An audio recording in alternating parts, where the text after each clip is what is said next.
इस लेक्चर में हम लोग पीएमएसएम मोटर का कंस्ट्रक्शन एंड इसके वर्किंग को डिटेल में समझेंगे। PMSM stands for permanent magnet synchronous motor, जो कि एक टाइप की एसी सिंक्रोनस मोटर होती है जिसका यूज़ इलेक्ट्रिकल एनर्जी को मैकेनिकल एनर्जी में कन्वर्ट करने के लिए किया जाता है। पीएमएसएम मोटर का जो कंस्ट्रक्शन है वो नॉर्मल एसी सिंक्रोनस मोटर से डिफरेंट होता है। इसमें कम्यूटेटर एंड ब्रशेस का यूज़ नहीं किया जाता है। इसमें as a rotor permanent magnet का यूज करते हैं जिससे इसकी इफिशियंसी इंक्रीज होती है।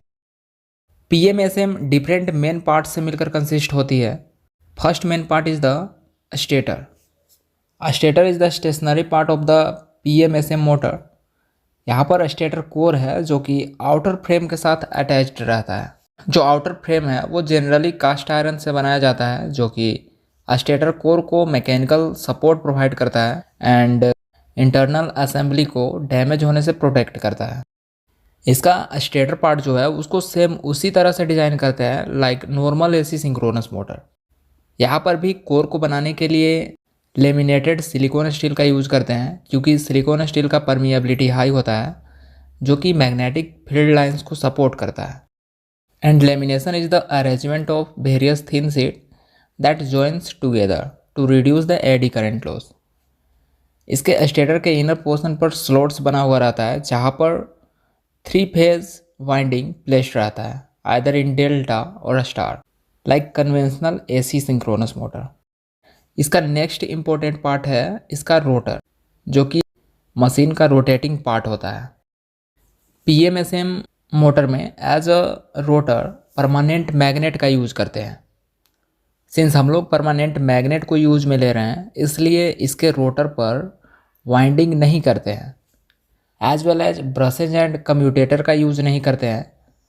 कम्यूटेटर एंड ब्रशेज का यूज वाइंडिंग को एक्साइट करने के लिए करते थे, पर पीएमएसएम मोटर के केस में रोटर पर वाइंडिंग प्लेस्ड नहीं है इसलिए यहाँ पर कम्यूटेटर एंड ब्रशेज अब्सेंट है, जो कि एक बिग एडवांटेज होता है in the case of PMSM motor. And rotor के लिए जिस मैग्नेटिक मटेरियल का यूज करेंगे उसका कोहेसिव फोर्स हाई होना चाहिए। इसके रोटर को मेनली 2 तरह से डिज़ाइन करते हैं, salient pole permanent magnet rotor, non salient pole permanent magnet rotor. Salient pole में मैग्नेटिक पोल्स जो रहेगा वो बाहर की ओर प्रोजेक्टेड रहेगा एंड नॉन सैलिएंट पोल में इनर पोर्शन पर मैग्नेटिक पोल्स एग्जिस्ट करता है। यहाँ पर मैं salient type permanent magnet rotor को कंसिडर करके एक्सप्लेन कर रहा हूँ जिसपे इस तरह से north and south pole exist होता है। First of all stator winding में 3 फेज एसी सप्लाई देते हैं, तो 3 फेज इंडक्टिव वाइंडिंग के कारण स्टेटर एंड रोटर के एयर गैप में रोटेटिंग मैग्नेटिक फील्ड प्रोड्यूस होती है जो कि सिंक्रोनस स्पीड से रोटेट करती है like normal AC synchronous motor. That is given by ns is equal to 120 f by p, where ns is the synchronous speed, f is the frequency and p is the number of pole। मतलब PMSM motor के case में इसके stator में हम लोग कोई changing नहीं करते हैं। जिस तरह से नॉर्मल एसी सिंक्रोनस मोटर में रोटेटिंग मैग्नेटिक फील्ड प्रोड्यूस हो रहा था उसी तरह से यहाँ पर भी जब हम लोग 3 फेज एसी सप्लाई देंगे तो एयर गैप में रोटेटिंग मैग्नेटिक फील्ड और आरएमएफ प्रोड्यूस होगी। As well as permanent magnet rotor को एक्सटर्नल डिवाइस के हेल्प से रोटेट कराते हैं जब तक कि रोटर का स्पीड सिंक्रोनस स्पीड को अचीव नहीं कर लेगा। जिस तरह से वहाँ पे हम लोग एक्सटर्नल मोटर के हेल्प से रोटर को सिंक्रोनस स्पीड तक ले जाते थे, उसी तरह से यहाँ पर कंट्रोल सिस्टम का यूज करते हैं। इसके लिए जनरली वेरिएबल फ्रीक्वेंसी ड्राइव और सर्वो ड्राइव का यूज करते हैं जिसके हेल्प से रोटर के स्पीड को सिंक्रोनस स्पीड से रोटेट कराते हैं। जब rotor speed NR and rotating magnetic field that is RMF दोनों का स्पीड इक्वल हो जाता है तो वहाँ पर ऑपोजिट पोल्स के बीच इंटरलॉकिंग हो जाता है। Suppose at a equal speed of NR and RMF एक पर्टिकुलर इंस्टेंट पर stator field and rotor field पर इस तरह से पोल्स एग्जिस्ट होता है। यहाँ पर ऑपोजिट पोल्स के बीच इंटरलॉकिंग हो जाता है एंड जो रोटर है वो कंटिन्यू सिंक्रोनस स्पीड से रोटेट करने लगता है। स्टार्ट होने के बाद एक्सटर्नल कंट्रोल को सेपरेट कर देते हैं। यहाँ पर मोटर को स्टार्ट करने के लिए एक्सटर्नल मीन का हेल्प लेते हैं, इसलिए PMSM मोटर भी सेल्फ स्टार्टेड मोटर नहीं होती है like conventional AC synchronous motor. There are many applications of PMSM।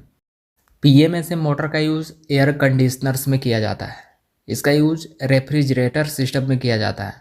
PMSM motor का यूज़ AC कंप्रेसर्स में किया जाता है। इसका यूज वॉशिंग मशीन में किया जाता है for direct drive. Automotive electrical power string में PMSM मोटर का यूज करते हैं। इसका यूज डिफरेंट मशीन टूल्स में किया जाता है। लार्ज पावर सिस्टम जहाँ पे leading and lagging power factor को इम्प्रूव करना होता है, वहाँ पर PMSM मोटर का यूज करते हैं। ट्रैक्शन कंट्रोल में PMSM मोटर का यूज किया जाता है। PMSM मोटर जो है वो हाई स्पीड पे हायर इफ़िशियंसी प्रोवाइड करता है। ऑल डिफरेंट साइजेज में PMSM मोटर अवेलेबल होता है। नॉर्मल AC सिंक्रोनस मोटर के कंपैरिजन में PMSM मोटर का इंस्टॉलेशन एंड इसका मेंटेनेंस काफ़ी इजी होता है। लो स्पीड पे फुल टॉर्क प्रोवाइड करने के लिए कैपेबल होता है। PMSM मोटर का रिलायबिलिटी एंड एफिशिएंसी हाई होता है। इसका टॉर्क एंड डायनेमिक परफॉर्मेंस जो है वो स्मूथ रहता है। अगर इसके डिसएडवांटेजेस की बात करें तो इस टाइप की जो मोटर आती है वो काफ़ी एक्सपेंसिव होती है compare to induction synchronous motor. इस टाइप की मोटर सेल्फ स्टार्टिंग मोटर नहीं होती है, तो इसलिए समटाइम डिफ़िकल्टी ओकर होता है टू स्टार्ट द मोटर। अगर PMSM मोटर का कंपैरिजन हम लोग इंडक्शन सिंक्रोनस मोटर से करें तो जो इंडक्शन सिंक्रोनस मोटर होती है उसके रोटर के आउटर पोर्शन पे स्लॉट्स बना हुआ रहता है जहाँ पर वाइंडिंग प्लेस्ड रहता है, जबकि PMSM मोटर में किसी टाइप का वाइंडिंग प्रोवाइड नहीं करते हैं at rotor. Induction synchronous motor में हम लोग स्लिपरिंग एंड ब्रशेज का यूज करते हैं to give the supply to the rotor winding, जबकि PMSM मोटर में हम लोग कार्बन ब्रशेज एंड कम्यूटेटर का यूज़ नहीं करते हैं क्योंकि यहाँ पे हम लोग वाइंडिंग का यूज़ नहीं कर रहे हैं। दोनों मोटर का जो स्टेटर पोर्शन है वो एग्जैक्टली सेम होता है। वहाँ पर भी हम लोग स्टेटर पे 3 फेज वाइंडिंग करते हैं एंड PMSM मोटर के केस में भी स्टेटर पे 3 फेज वाइंडिंग हम लोग प्रोवाइड करते हैं। So this is all about PMSM motor. I hope this lecture will be helpful for you. तो इस तरह से कोई भी टॉपिक को अगर आप इजी वे में समझना चाहते हैं तो चैनल को सब्सक्राइब कर लें और बेल आइकन को भी प्रेस कर लें ताकि वीडियोज आप तक पहुंच सकें।